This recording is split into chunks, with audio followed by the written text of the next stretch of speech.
صلوات پڑھ لیں مل کے نعرہ تکبیر. بندے زیادہ ہیں، آواز تھوڑی ہے. مل کے نعرہ تکبیر، نعرہ رسالت، نعرہ حیدری.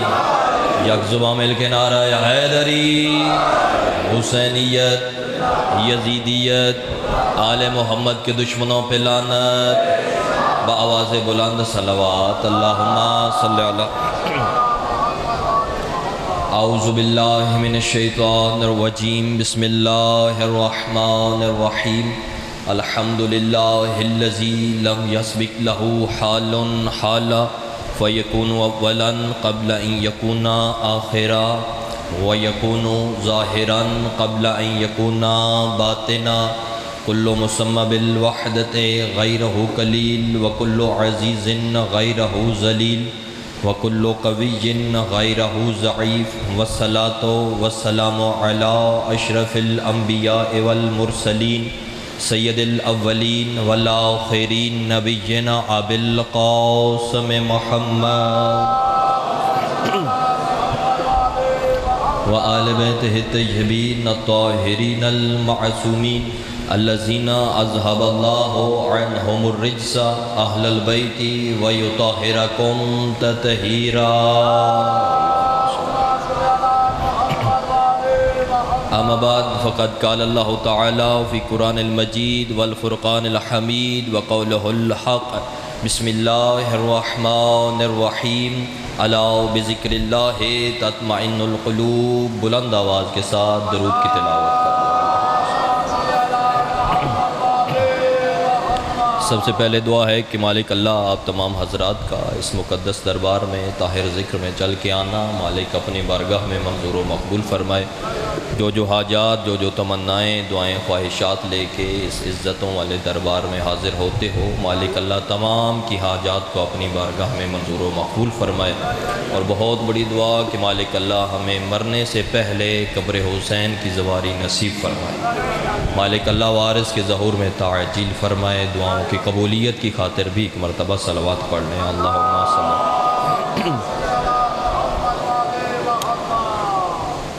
خداوند کریم کے بہت سے اذکار ہیں، بہت سے اسماء ہیں، اور جب اس نے اپنی کتاب عطا کی تو اس نے اللہ نے اپنے ذکر کو آغاز کتاب میں رکھا. اللہ نے اپنے اسم کو آغاز کتاب میں رکھا اور ایسے رکھا کہ کھول کے بھی رکھا اور چھپا کے بھی رکھا. کھولا اسے جسے چھپایا تھا، اور اس کی حدیث قدسی پہ پھر تائید فرمایا کنت کنزا مخفیہ، میں چھپا ہوا خزانہ تھا، ہے نہیں تھا. فاحببت، میں نے چاہا، اعرف، میں پہچانا جاؤں، فخلقت الخلق، تو پھر میں نے مخلوق کو نہیں خلق کو خلق فرمایا.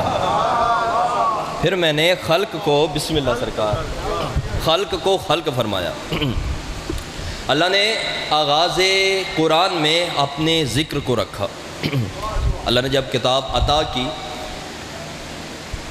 اب دیکھیں جب کوئی تحریر لکھی جاتی ہے نا، کوئی خط لکھا جاتا ہے، کوئی بات لکھی جاتی ہے، تو بالکل آغاز میں ایک عنوان لکھا جاتا ہے. پھر بات کرتے کرتے عنوان کسی نئی بات میں تبدیل ہو جائے تو پھر نیا عنوان لکھا جاتا ہے، نیا موضوع لکھا جاتا ہے. اب اللہ تعالیٰ نے 114 سورتیں نازل کی، لیکن آغاز میں فقط بسم اللہ لکھا.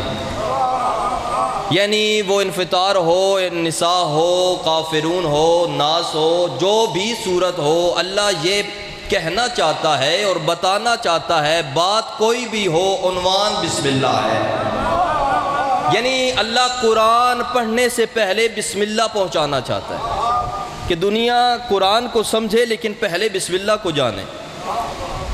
پھر اس بسم اللہ کا چہرہ رکھا، بسم اللہ کی پہچان رکھی، بسم اللہ کا مکھڑا رکھا با کی پہچان رکھی، با کا نقطہ.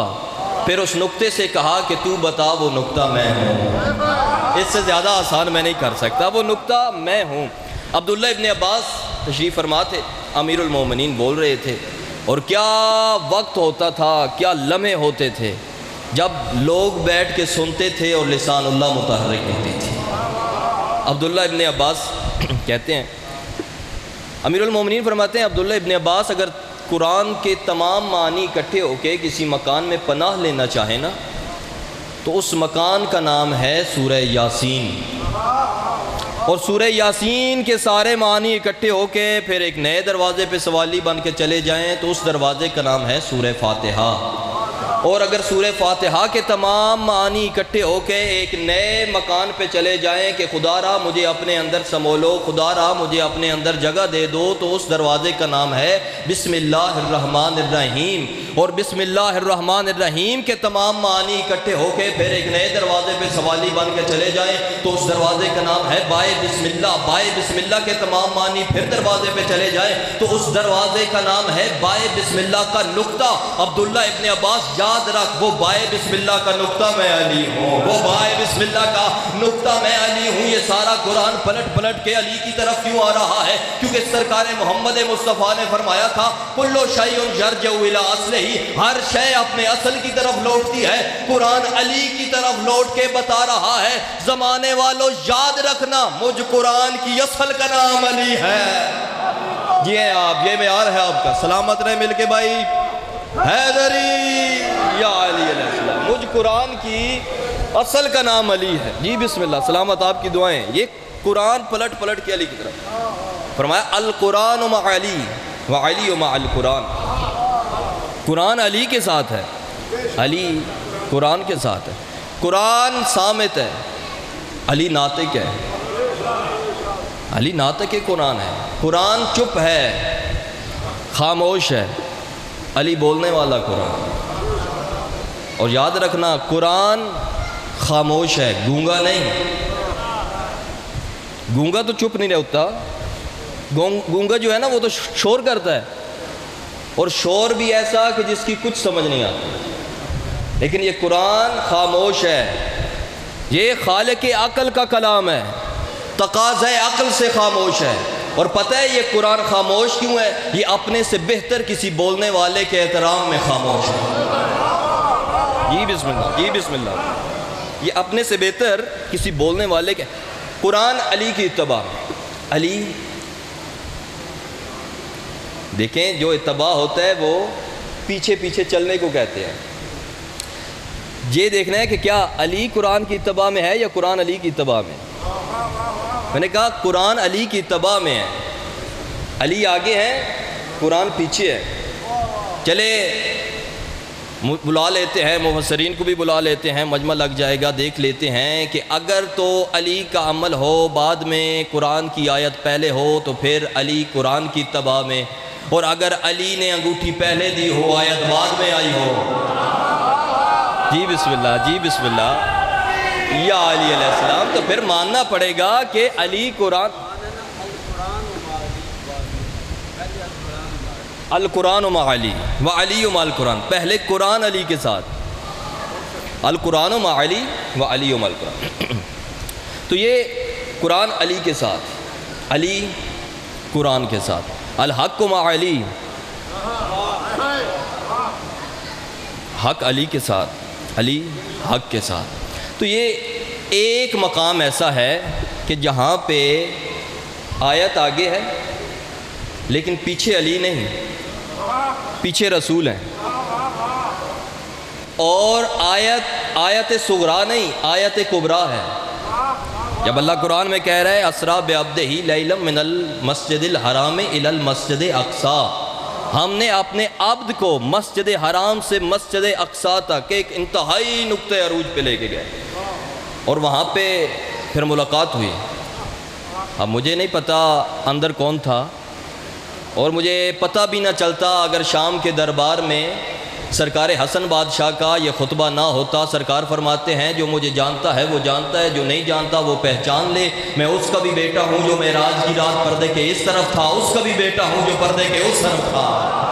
اب مجھے نہیں پتا کس نشانی کو دیکھا، سرکار امام حسن بادشاہ نے فرمایا، اور اللہ قرآن میں کہہ رہا ہے کہ وہاں پہ اللہ کی سب سے بڑی نشانی کو دیکھا۔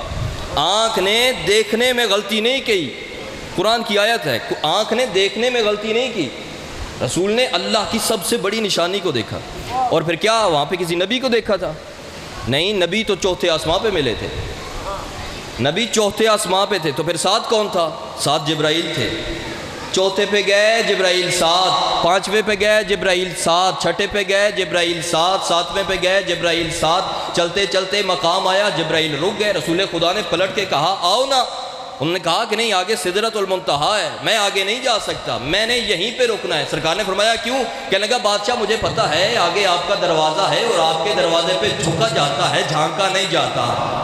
آپ کا دروازہ آگے ہے، آپ کے دروازے پہ جھونکا جاتا ہے، جھانکا نہیں جاتا۔ تو سرکار گئے، وہاں پہ ملاقات ہوئی۔ اب سرکار گئے، قریب گئے۔ آپ نماز پڑھتے ہیں، سارے نمازی چہرے میرے سامنے تشریف فرما ہیں۔ نماز میں آپ نیت کیا کرتے ہیں؟ کہ نماز پڑھتا ہوں قربتاً الی اللہ، قربتاً ترجمہ کیا ہے کہ میں اللہ کے قریب ہونے کے لیے، کہ اے اللہ مجھے اپنے قریب کر لے، تو قریب ہے، مجھے قریب کر لے۔ اور پوری کائنات میں سب سے زیادہ قریب اللہ کے کون ہے؟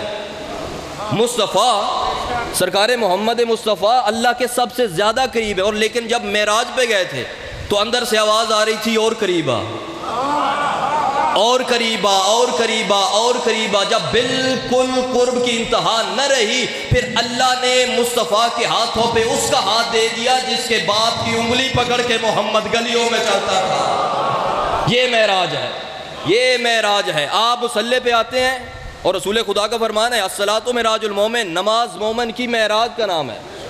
معراج تب ہے، رسول خدا کو معراج ہوئی، وہاں پہ بات کیا ہوئی؟ ولایت کی۔ معراج ہوئی، ولایت کی بات ہوئی۔ اس کا مطلب ہے رسول خدا معراج پہ گئے، معراج تب ہوئی جب ولایت کی بات ہوئی۔ تو مصلی پہ آتا ہے، تیری معراج تب ہے جب ولایت کی بات ہو، جب مصلی پہ یا علی علیہ السلام جب ولایت کی بات ہو۔